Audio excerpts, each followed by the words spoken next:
Jai Hind everyone. Welcome to another episode of Voice of Red Hackle, a podcast of the cadets, by the cadets, and for the cadets. Today we have with us Ashish Sharma. Sir, could you please introduce yourself? First of all, thank you so much for such a warm introduction.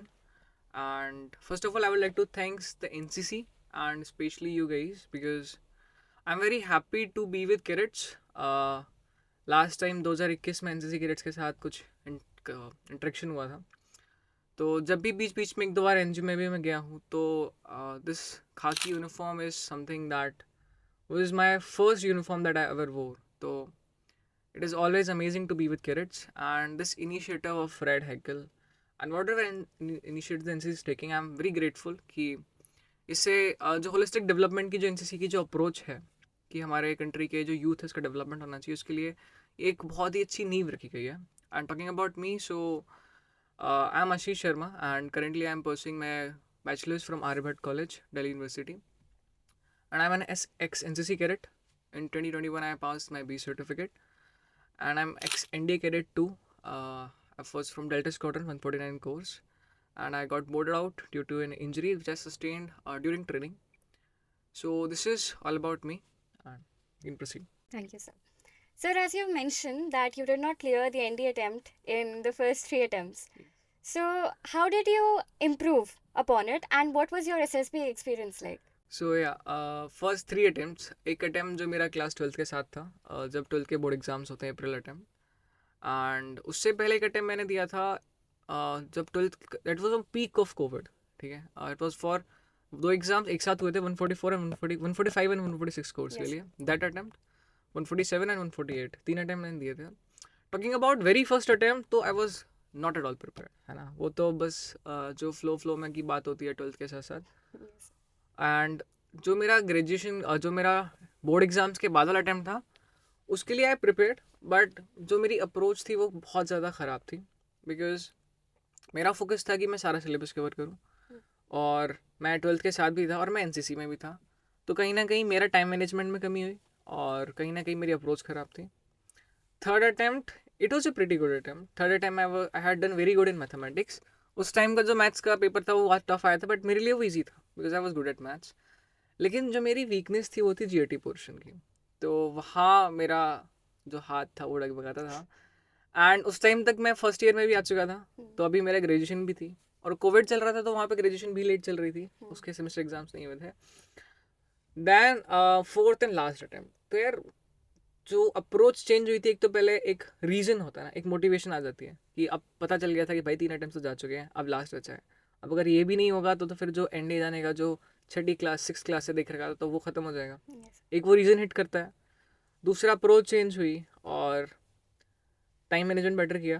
And this time मैंने maths मेरी strong थी, science का मैं student था, थोड़ा बहुत मैंने arts वार्ट्स देखा. एंड दिसंबर से लेकर अप्रैल तक आई प्रिपेयर्ड, बट इन बिटवीन मेरे ग्रेजुएशन के एग्ज़ाम्स भी आने लगे थे. तो आई रिमेंबर कि मेरा NDA exam is on 10th और जो मेरे बीएससी के जो फर्स्ट सेमेस्टर था, इस टाइम होने सेकंड चाहिए थे, फर्स्ट हो रहे थे ड्यू टू कोविड.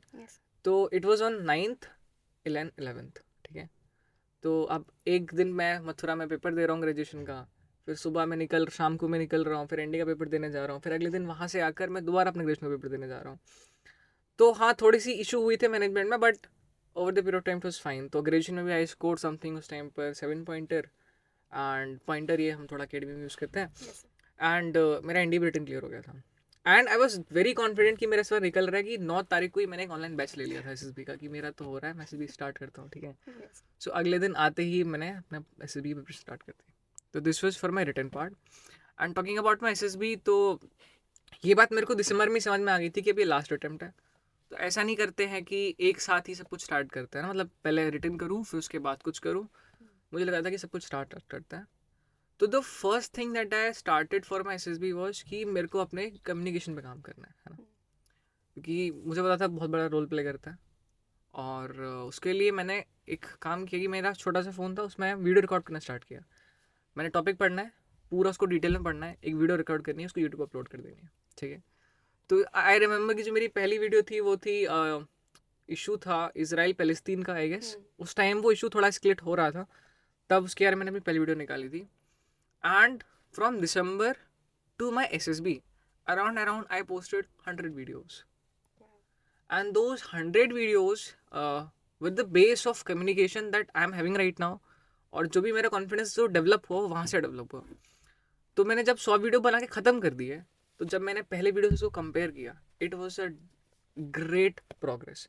तो मैं अभी जब भी पढ़ाता हूँ तो मैं लोगों को बोलता हूँ कि for communication there is one solution. You take your phone and you start recording. That was the first step for my SSB. दूसरा, एक प्रॉपर रूटीन और माइंडसेट. बिकॉज होता है कि हम लोग बहुत ही आलसी हो जाते हैं. मैंने during my covid I put up a lot weight, है ना, बिकॉज कोविड था, डिस्ट्रिक्शन बहुत सारे थे, बाहर जाना हो नहीं रहा है, तो बस आज एक व्यक्ति खा ही पी रहा था. तो I also put up my weight. तो उसको धीरे धीरे कम करना स्टार्ट किया. एक फिजिकल, मेंटल और इमोशनल तीनों फिटनेस एक साथ लाने की कोशिश करी. Then I took an online mentoring from a person. उसके बाद I went for an offline coaching. वहाँ भी मेरी प्रैक्टिस हो गई थी, मेरे को समझ में आ गया था, मेरे को बस प्रैक्टिस करने जाना था. वहाँ मैंने प्रैक्टिस करी एंड विद गॉड ग्रेस वो मेरा SSB हो गया. That is truly Right. amazing, sir. Thank you. Sir, a lot of people often lose hope. But what was the reason that you stayed motivated throughout the journey? यार मुझे याद है कि SSB के टाइम में एक शायरी थी जो मैंने यूट्यूब पर कहीं सुनी थी, ठीक है, जो शॉर्ट्स में देखी थी. तो वो मैं गुनगुनाता था.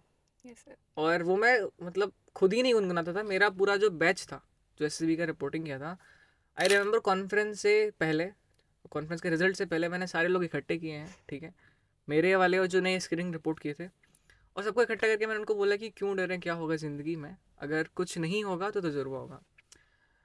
डर हमको, मोटिवेशन हमारा कब कम होता है जब हमारे अंदर इनसिक्योरिटी आती है कि होगा कि नहीं होगा, है ना. अब ये भी तो कहते हैं ना कि होए वही जो राम रची राखा, है ना, Yes, sir. कि जो भगवान ने लिख दिया वो होके रहेगा. अब Absolutely. तुम्हारे हाथ में कर्म करना भी लिखा है ना. तो our focus should be enjoying that process only, है ना. And I literally enjoyed the process. वो चाहे वीडियो बनाना हो, वो चाहे SSB के काम करना हो, वो चाहे SSB में जाके परफॉर्म करना हो. ऐसा नहीं है कि मैंने SSB के दिन में मैंने बहुत ही ज़्यादा कुछ खतरनाक कर दिया था. वहाँ भी एक आध टेस्ट में मेरी परफॉर्मेंस ख़राब गई थी, मुझे उससे दुख हुआ था. बट ओवरऑल जो जर्नी को जीने मज़ा आता है ना, वो I live that journey. And that journey अब हम क्यों जी रहे हैं ना, एक सपना जब हम रखते हैं, मैं कल ही किसी से कुछ कह रहा था कि वाई लोग कहते हैं ना कि दिन में नहीं सपने देखने चाहिए ना, one should not do day dreaming. Yes. But मेरे हिसाब से देखने चाहिए, क्योंकि जब हम सपने देखते हैं तो वो हमको ना वो आवाज़ दिलाता है कि हम कैसी ज़िंदगी जीने वाले हैं. तो एक इमोशन पैदा होता है, वो इमोशन ही मोटिवेशन देता है ना. मोटिवेशन तुम्हारे लिए वो हो सकता है, तुम्हारा रीज़न कि तुम फौज ज्वाइन क्यों कर रहे हो, एक वो मोटिवेशन हो सकता है.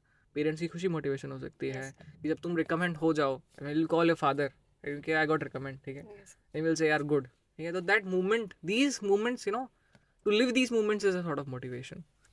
तो आदमी को इनसिक्योर, ठीक है, मतलब सबको होते हैं. आज मैं भी यहाँ बैठा हूँ, मैं बोलूँ कि मेरे को टेंशन नहीं होती, that's very unrealistic thing. Yes. But you have to remind yourself again and again कि हाँ यार, what is the reason I am fighting for. तो इस तरीके से आई बिलीव कि वो मोटिवेशन कायम रहता है पूरे प्रोसेस में. Yes, sir. Truly, your experience till NDA and even within it has been commendable. And so, prior to that, you were a part of the NCC. So, how do you think NCC has helped you in your life and in your career goals? NCC has played a very vital role because I joined that particular school. I was during my schooling, जब मैं NCC मैंने लिया था, तो 10th के बाद 11th में admission लेना था, and my school was till 10th only. Yes, sir. तो the reason behind choosing DPS was कि उसमें NCC है, ठीक है, क्योंकि फौज में जाने का डिसाइड हो रखा था और I want to wear this uniform, ठीक है. Yes. तो अब मैंने होता है कि एक वियर यूनिफॉर्म पहननी है तो उससे पहले इसको पहनते हैं ना. Yes.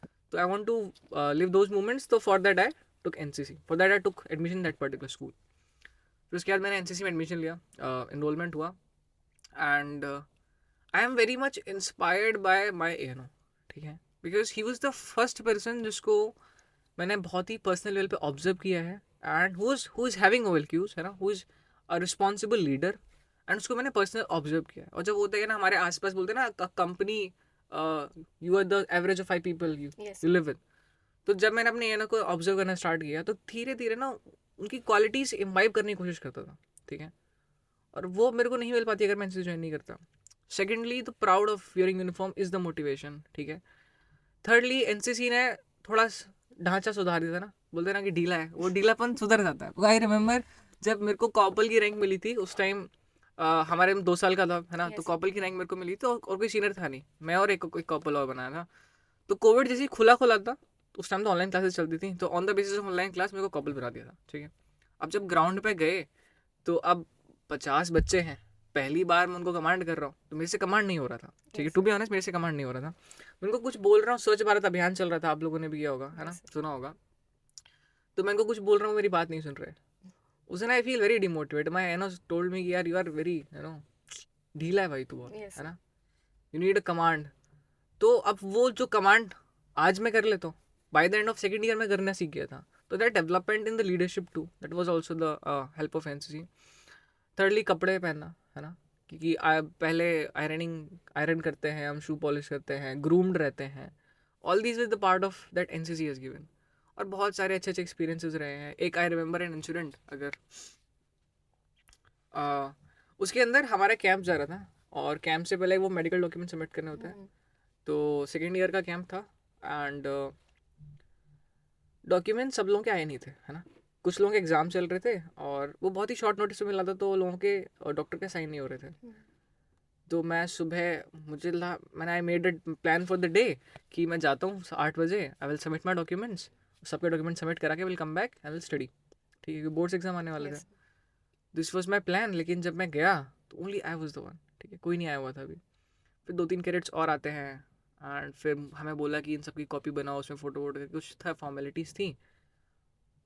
एंड सुबह के 8 से लेकर 2 बज गए, बट अभी तक 6 लड़के जो थे वो आए नहीं थे, 6-7 लड़के, ठीक है? एंड माई एनो की कोई मीटिंग थी, और वो मीटिंग से वापस स्कूल आते नहीं, और अगले दिन कैंप जाना था। तो उन्होंने तो साफ साफ बोल दिया था कि यार, अगर इफ़ यू वांट कि तेरे साथ के कोर्समेट्स कैंप जाएँ तो यू स्टे देयर, बाकी वो लोग कैंप नहीं जाएंगे अगर वो डॉक्यूमेंट सबमिट नहीं है, बिकॉज प्रिंसिपल के सिग्नेचर भी कराने थे। तो मैं सुबह का कैंटीन भी नहीं थी, कैंटीन में उस दिन खाने को कुछ था नहीं, ठीक है? अब खाली पेट पेटीज तो नहीं खाऊंगा मैं फॉर श्योर, ठीक है? Yes, sir. क्योंकि वैसे ही मैं मोटा हो रहा था। तो आई वॉज हंग्री 8 बजे से लेकर शाम के 2:30-3 बजे तक। आई वॉज वेटिंग देयर कि मेरे लोग आए। तो एक, मैं क्यों वेट कर रहा था ना, दैट रीज़न कि यार वो मेरे कोचमेट्स का कैंप छूट जाएंगे, 2 साल वेस्ट हो सकते हैं, है ना? Yes, sir. अब मुझे पता नहीं उन्होंने, सर ने मेरे को डराने के लिए बोला था, क्या बोला था, बट मुझे तो लग गया था कि अगर इनका डॉक्यूमेंट सबमिट नहीं होंगे तो इनका कैंप तो गया, ठीक है? वो अलग बात है, जब वो आए तो थोड़ा उनको सुनाया, बिकॉज बनता था, है ना? वही ढीलापन सुधारना, ठीक है? Yes, sir. लेकिन that these are the small small movements जो अब ऐसे बहुत सारे याद नहीं आएंगे, लेकिन over the period of time तुमको डेवलप करते हैं। सेकेंड इज ड्रिल वाला पार्ट। एनसीसी में जब मैं था, तो जब मेरे एक सीनियर थे, विकास सर, ठीक है? तो मैं उनको देख के बड़ा इंस्पायर हुआ था। मैं यार, आई वॉन्ट दीज रेड, है ना, टैप्स ऑन माई शोल्डर, ठीक Yes, है? sir. अब वो मिलेंगे कैसे, है ना? तो जब मुझे पता था कि ड्रिल अच्छी होनी चाहिए, सब कुछ अच्छा होना चाहिए, तो मैं अपने ही घर में अगर मेरे को यहाँ से वहाँ जाना है, तो मैं ड्रिल करता हुआ जा रहा हूँ, ठीक है? और अगर बीच में मम्मी दिख रही है, तो मैं उसको दाएं बाएं सल्यूट कर रहा हूँ, ठीक है? So this is how I worked on my drill part, ठीक है? Yes, क्योंकि sir. बचपन से तो ठीक थी नहीं, Hmm. ठीक है? ऐसे करके अच्छी हो गई, काफ़ी ठीक ठाक हो गई। और वो इतनी ठीक हो गई थी कि जब मैंने रीच एनडीए, तो वहाँ पर पहला टाइम होता है प्री मोटिवेशन। उसमें तो साहब खुद से सिलेक्ट करता है, मतलब 18 बच्चों की ड्रिल होती है। लेकिन जो मोटिवेशन अटेम्प्ट होता है, उसमें हर बंदे को अटेम्प्ट मिलता है। उसमें पूरे कोर्स में से 25-30 लोग पास करते हैं ना, Yes, एंड sir. उसकी रिस्पेक्ट है अकेडमी में। तो I pass my drill in that motivation attempt, ठीक है? And I was only one from my squadron. सैनिक स्कूल, मिलिट्री स्कूल वाले थे, लेकिन उनकी ड्रिल पास नहीं हुई थी। तो it was because of NCC, क्योंकि मैंने कर रखी थी, है ना? तो एनसीसी यार हर छोटे छोटे पार्ट में हेल्प करती है। बहुत सारे इंसिडेंट से बहुत सारा सीखने को मिलता है। So for all those cadets, it's a best platform to develop use, best platform, ठीक है? इसके अलावा कुछ नहीं हो सकता। ऊपर से गवर्नमेंट इतना फंड भी कर रही है, इतनी अपॉर्चुनिटीज़ मिलती हैं। तो होलिस्टिक डेवलपमेंट का पूरा जो बेस बना के एनसीसी दे सकती है, अगर कोई व्यक्ति खुद से चाहे डेवलप करना। अगर उसने ठान लिया है कि नहीं करना, तो फिर तो Yes, sir. Different thing. Kind of. So you were also part of an NGO. So what had drawn you to that line of work, and what all did you actually gain from it? Okay, ठीक है। तो NGO की कहानी ऐसी है कि जब मैं अकेडमी से मेरा बोर्ड आउट फिक्स हो गया था, तो जनवरी में, अब आई वॉज हैविंग फ़ोन कि मेरा बोर्ड आउट हो रहा हूँ, मैं डॉक्यूमेंटेशन चल रहा है ना?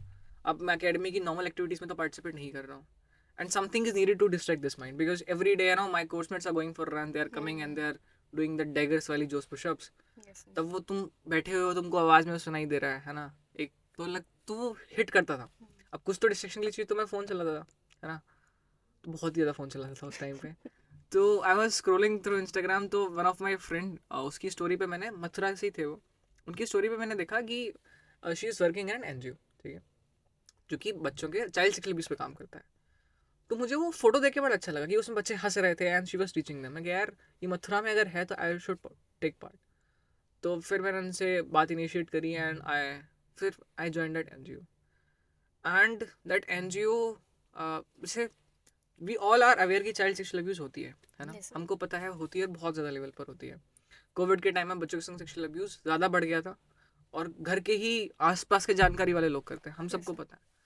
लेकिन अगर किसी व्यक्ति के साथ ऐसा हुआ नहीं है तो वो समझ नहीं पाएगा, है ना। कितना भी वो कोशिश कर ले, उसके लिए पॉसिबल ही नहीं है उस फीलिंग को महसूस करना। Yes, sir. But working in this NGO, मैं अभी नहीं ये नहीं कहूँगा कि महसूस कर सकता हूँ, लेकिन काफ़ी हद तक उसको टच करके आ सके।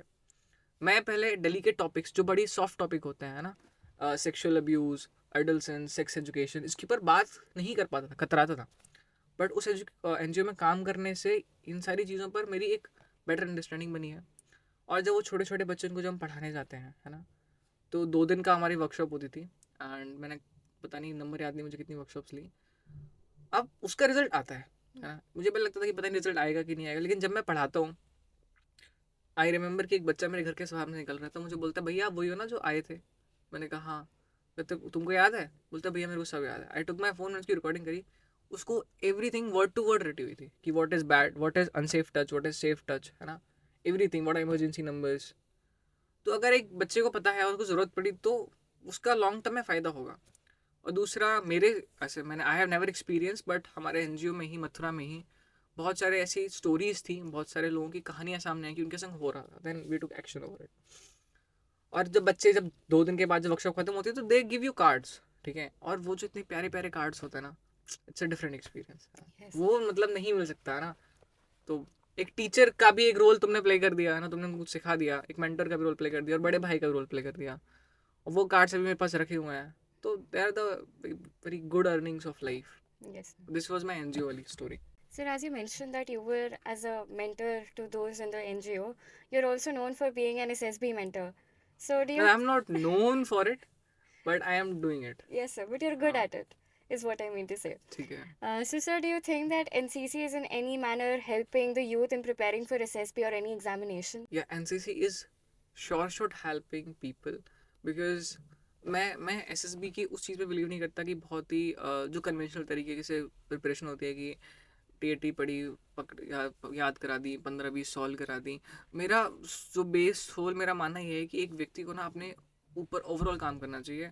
तो जब वो अपने ऊपर ओवरऑल काम करेगा ना, तो अपने आप सब में रिस्पॉन्सेज में वो शो होगा, है ना। अगर एक व्यक्ति का थॉट प्रोसेस अच्छा है तो वो कहानियों में भी आएगा, वो उसके इंटरव्यू में भी दिखेगा, उसके सार्टी में भी दिखेगा। अगर वो प्रैक्टिकल है, उसको ज़मीन हकीकत पता है, तो वो सिचुएशन सॉल्व कर पाएगा, जीपी बेटर सॉल्व कर पाएगा। तो माई मेन फोकस इस ऑन की लोगों का अनकन्वेंशनल तरीके से लोग एसएसबी को अप्रोच करें। एनसीसी उसमें बेस्ट है ना। Yes. बिकॉज एनसीसी में 3 साल तुम होते हो, ठीक है, न्यूमरस परेड्स, है ना, तुम ड्रिल भी करते हो, तुम वेपन ट्रेनिंग की ड्रिल होती है तुम्हारे, and a person cadet get a lot of opportunity for camps. RDC होता है, एसएनआईसी होता है, थाई सेना कैंप होता है ना। Yes, sir. इतने सारे कैंप्स हैं, ट्रैकिंग कैंप्स हैं। तो जब इन कैंप्स में जाते हैं, वो एक्सपीरियंस लेते हैं, वहाँ से गलतियाँ होती हैं उनको सीखते हैं, तो ओवरऑल हमारी पर्सनैलिटी में इंप्रूवमेंट होती है, और बहुत अच्छे लेवल की इंप्रूवमेंट होती है। Yes. अब जैसे हम यहाँ पर बैठे हुए हैं, है ना, you are having an opportunity to take podcast of me, Yes, sir. So you are gaining an experience, है ना। This is imbibing qualities in your personality too, ठीक है। Yes, sir.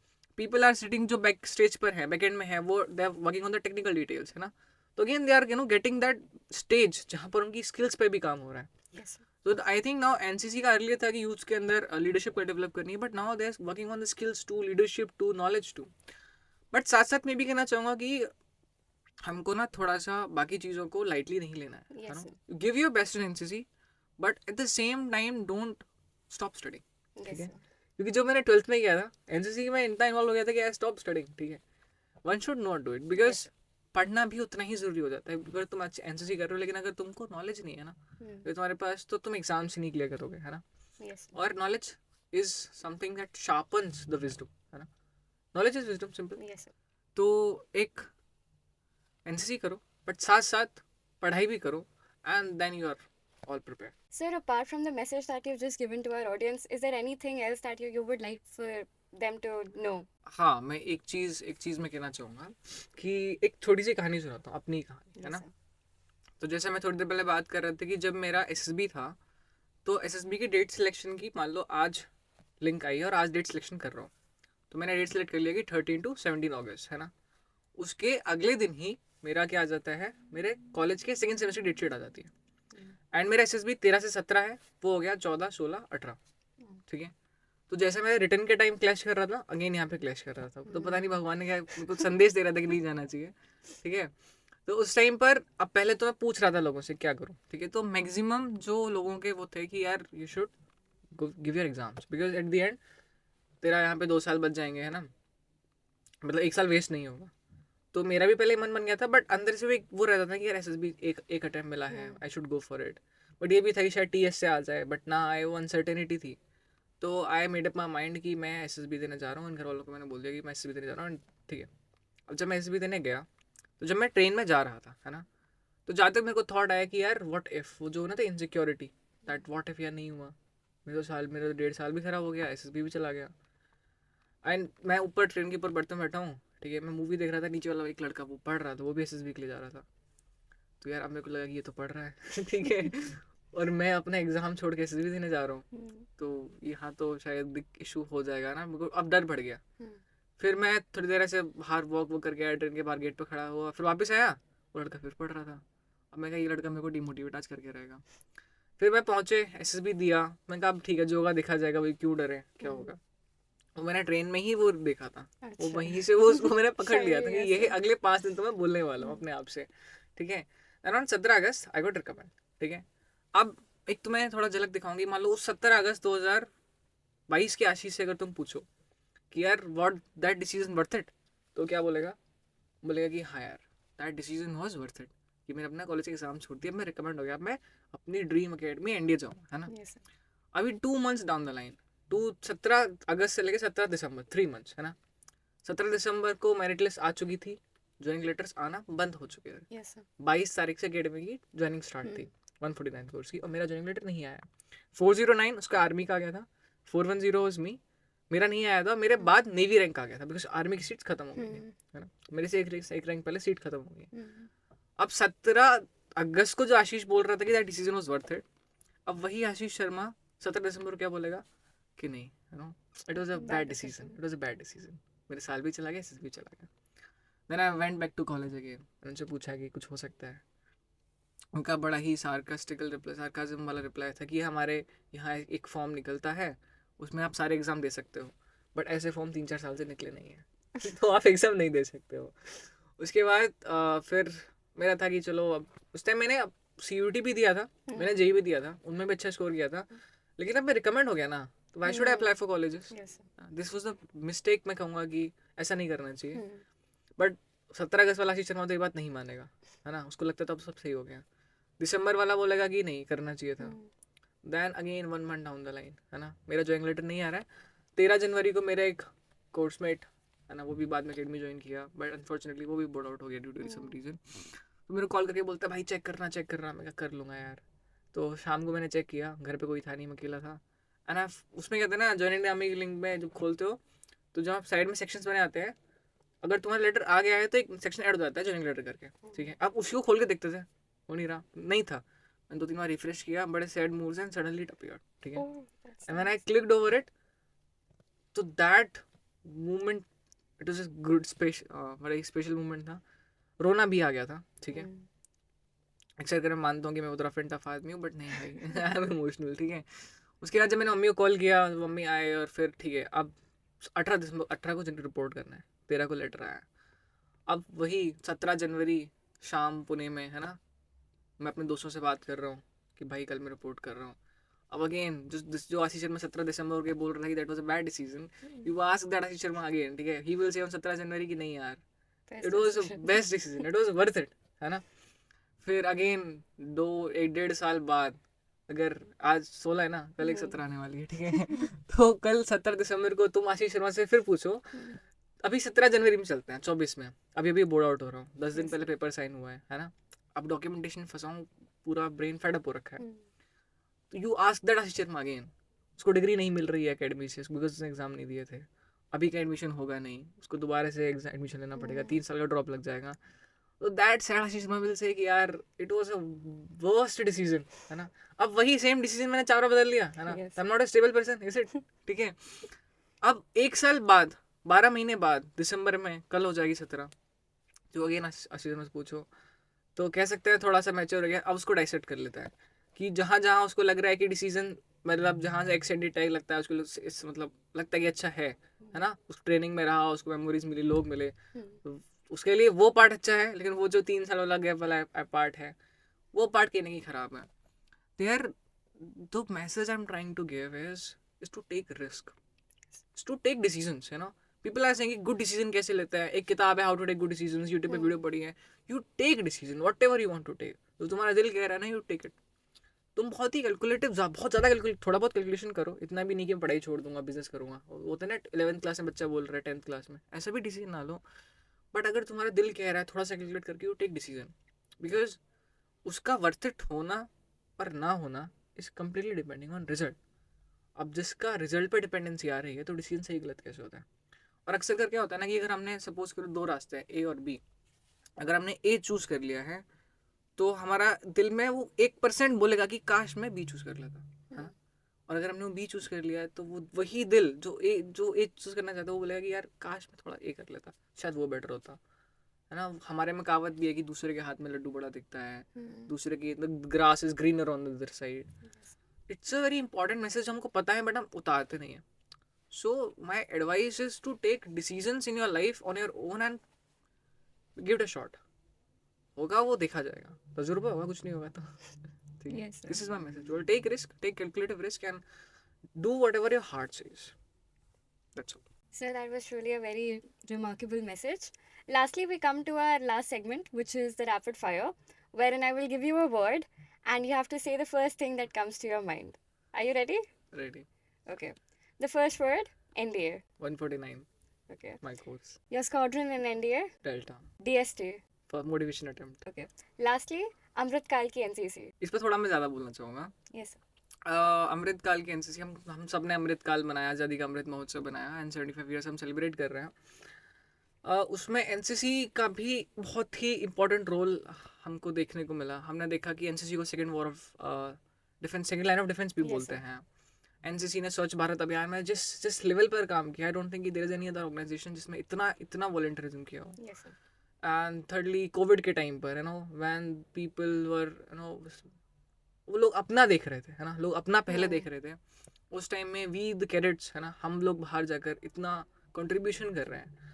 और वॉर के टाइम पर भी एनसीसी ने काफ़ी कंट्रीब्यूशन किया है. तो मेरे हिसाब से इन 75 सालों में एनसीसी हैज़ प्लेड अ, हमने देखा कि एनसीसी के एल्युमनाइज, है ना, even our prime minister, Yes. है ना, तो काफ़ी अच्छे अच्छे लीडर्स दिए हैं, काफ़ी अच्छे आर्मी को ऑफिसर्स दिए हैं, है ना. और नई आर्मी ही नहीं, हर फील्ड में एनसीसी के Yes, बंदे sir. जाते हैं, इवन डॉक्टर्स, है ना. तो एनसीसी के 75 साल सेलिब्रेट करना भी हमारे लिए बहुत ही अहमियत रखता है. एक नींव रखेगा आगे के डेवलपमेंट के लिए. और तभी जाकर लोग ज़्यादा मोटिवेट होंगे कि यार दिस इज समथिंग ऑर्गेनाइजेशन, ये ज्वाइन करनी चाहिए. मेरे Yes. हिसाब से तो सभी को ये जितना मतलब हो सकता है इसको ज्वाइन करना चाहिए. बिकॉज एट द एंड तुम ही जिस तरीके से निखरोगे, दैट इज़ वेरी रिमार्केबल. तो हमको अमृतकाल की NCC celebrate, it's a very good initiative जो ये लेकर आए कि हाँ एनसीसी के बीच में बहुत इंपॉर्टेंट रोल था, तो हमको सेलिब्रेट ये भी करना चाहिए. Yes. I support that. Okay. Thank you so much, sir, for joining us today. Thank you so much, and thank you so much for your platform, for giving me such a great opportunity. I'm very grateful for you guys. Thank you, everyone. Jai Hind.